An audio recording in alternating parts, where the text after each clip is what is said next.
the model of the red tent doula preparation, which really inspired me when I did my birth doula training, was this opportunity for a circle together and everybody to share their story.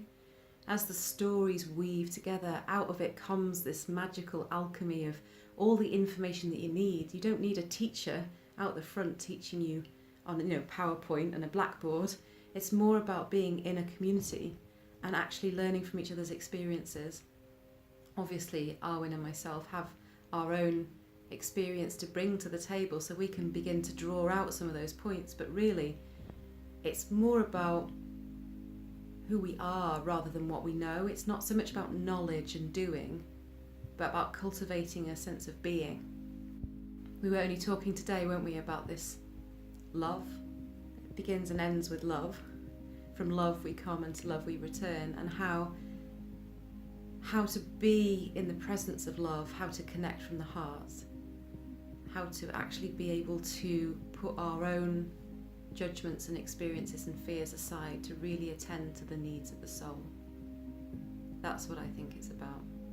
When we come to a local community and we're hosted in a locality, there'll be a group of people that get drawn together into that circle. But when we leave behind a community.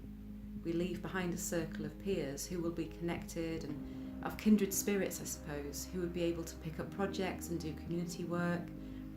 And this, I suppose, community is becoming one of the bywords for me, community and love,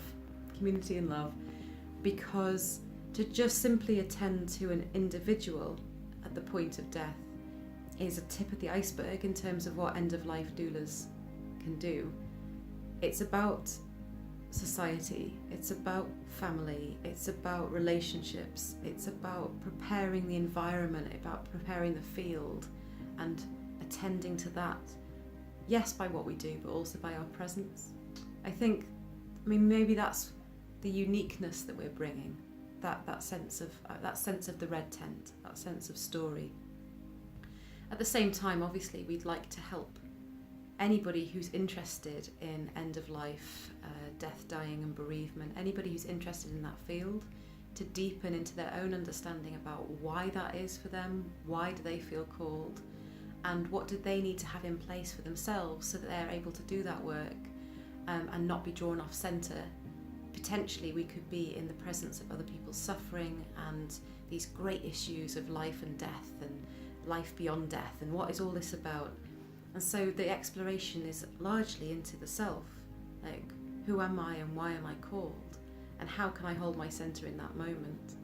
These are deep questions. These are a big area for exploration, and I'd like to think that this training offers mutual support, peer support, and an opportunity to really delve into what local heritage, local customs or our own ancestry might be bringing to the table. That brings me on to the point about cultivating, if we can, a rising sense of reclaiming the wise woman, the wise man of the village, this possibility, the archetype of the midwife that would have accompanied people at birth and death. Because it exists. It exists in me, it exists in Arwen, it exists in many, many people. And I feel that rising in collective consciousness at the moment. And it's that needs to be nurtured and nourished so that as we go forwards, our communities are furnished with people who are literate and emotionally stable when it comes to talking about death and dying. I really think that's it.